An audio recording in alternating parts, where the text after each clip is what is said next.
Hey everybody, MainPointer94 here with your PlanetSide 2 beta update notes and weekly schedule. I just recently tried recording this, and I recorded it in stereo, assuming it would be better, and it was not. It was complete and utter shit audio. Anyways, on that note, bunch of Flash footage. I only had a half hour to play, and I was originally going to show some Biolab and Reaver gameplay, but I ended up driving around in Flash and having tons of fun, and yeah, that's what you'll be seeing. Lots of awesome and hilarious things. Hopefully the audio isn't too loud. Anyways, I cut out all the boring parts, so it should be pretty much mostly combat and me screwing around a bit, but yeah. Anyways, let's get on to patch notes. So, general fixes, a few crash bugs and stability tweaks have been made to provide a more stable gameplay environment. Iron sights on all weapons have been tuned. Link dead members will now pass squad membership to the next available member. New certifications have been added for aircraft, which will be listed later in the patch notes. Radius for available spawn rooms has been enlarged to encompass more area around player death, which is really useful, except when you fall through the world, in which case nowhere is available after that. Again, beta is beta, people. Other notable bug fixes are switching to weapon while scoped. With a scope while aimed down sights will no longer cause players to see their weapon through their weapon scope. Proximity mines will now explode when an enemy is near or when they are shot. Voice chat HUD should now be correctly labeled for squad, platoon, and outfit. The gunner seat in a vehicle is no longer inverted when inverted flight controls are selected. Invert vertical look is now the authority for vehicle turret controls, which is amazing. If you didn't understand that, it basically meant turret controls were inverted if your aircraft controls are inverted. So yeah, that's going to be a lot easier. It's going to take me a little bit to get used to, though, because I got used to the inverted controls. Anyways, here I get an awesome, I'm not even going to spoil it, just show you how awesome the Flash is. Anyways, other known issues, some known issues are a handful of face shields. Shields may not come up and down exactly as they did, but faces are capturable and fixes will be up as soon as possible. Vehicle fixes. Vehicle management window now operational. I actually found that out while recording this, spent about 5 minutes messing around with it, and had to cut it out because it was boring as hell. But basically, you're able to select permissions on vehicles. You can set it to everyone to open, locked, so only you could use it, or squad, platoon, and outfit. Open means you could just give it to anyone, so you could, if someone wants a tank and can't spawn one, you could just spawn one for them and give it to them, if you're feeling nice. And squad and outfit means you're going to give it to your friends, really. Really useful window, but that's in. We can probably share vehicles now. The quad has been tweaked to provide better handling. That better handling does not mean better traction, though, as you will see in these clips. Fair rate of the Scythe and Reaver have been adjusted closer to the Mosquito. Seems a bit odd to me, especially because the Mosquito is meant to have a very high fire rate. Awesome clip right here.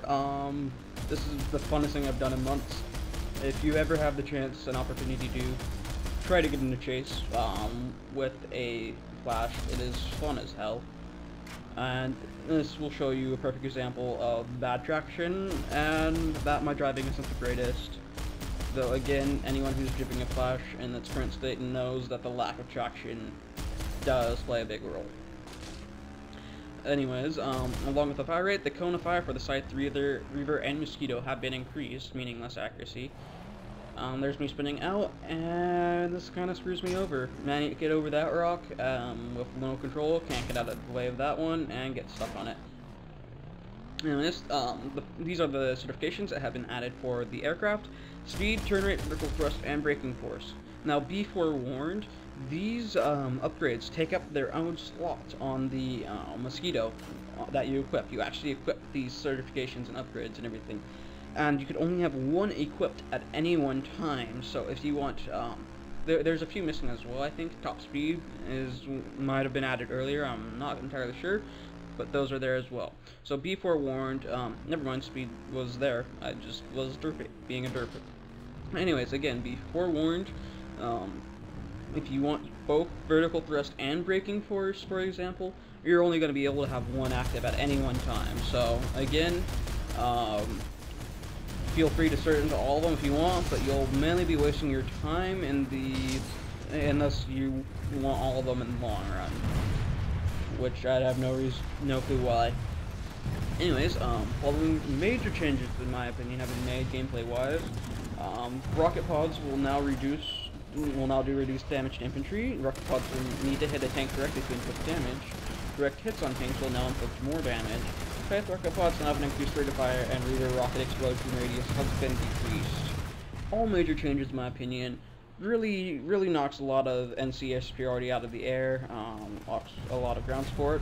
Hopefully we'll be seeing less pilot spam though, because NC, for anyone who's played on the beta servers, has been lacking in ground forces, because too many of them are up in the goddamn air. Anyways, as for the tank damage, I personally feel that there should be a cert to allow minor damage to tanks without a direct hit. Again, would need to be balanced properly, but I feel my aim would not be well enough to make proper use of that. But the direct hits now doing increased damage might actually balance that just well. I do not have rocket pods, so I would not know.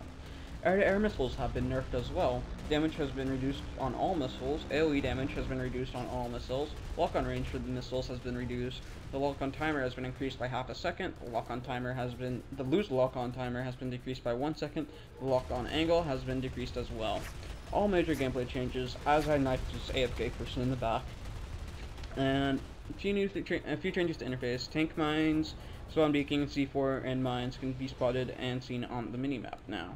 Player whispers should now function correctly as well, meaning I could bug Scout Freak and Jeff when they're streaming next time. Ironically, they're actually streaming 20 minutes after I recorded this. The fact that I missed out on it really upset me.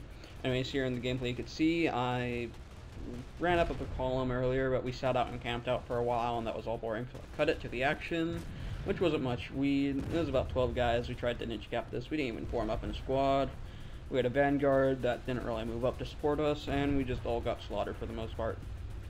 But it was a relatively interesting gameplay, so I decided to include it. World changes.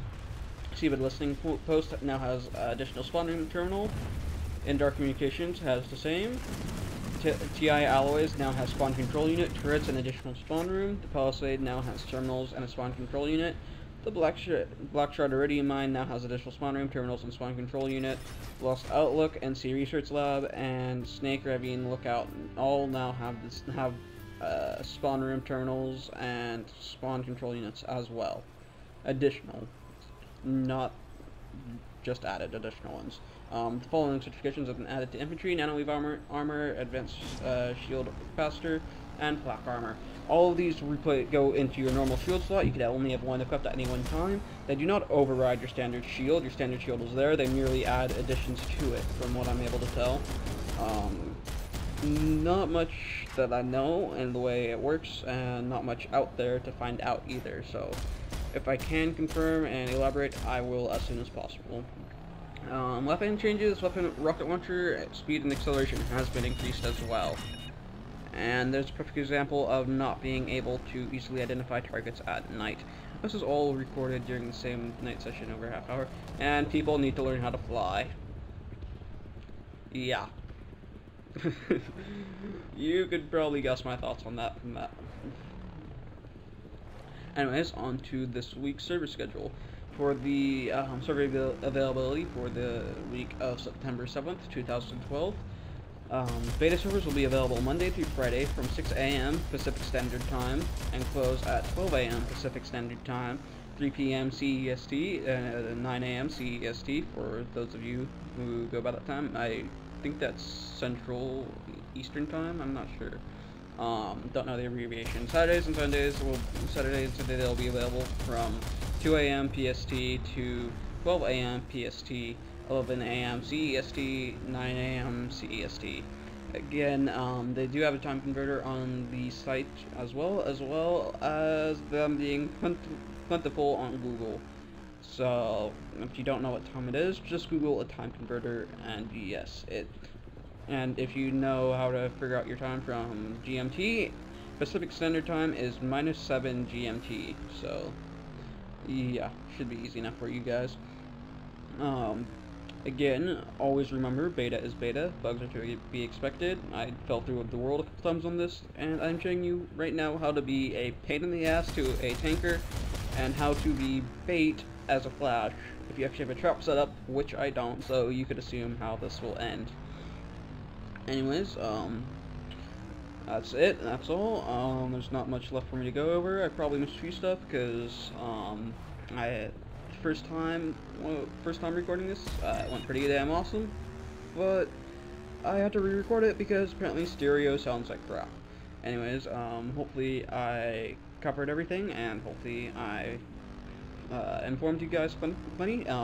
You guys have any footage you want to see, me playing any classes, playing any vehicles, just comment and ask, and I'll try to get it out as soon as possible.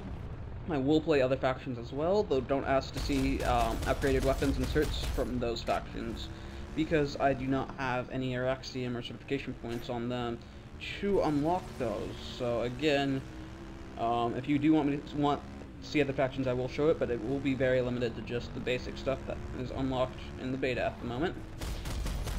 And squad gameplay will be coming soon, as I get more friends into the beta and start making and recruiting my own outfit. And hopefully we'll be able to get some large scale battles, and maybe next time I'll be able to get a large flash mob to take down a tank. Anyways, that's it, that's all. Don't forget to comment, like, and subscribe, leave your feedback, and all that stuff, and I'll leave you off here. That's it, that's all. See you guys next time.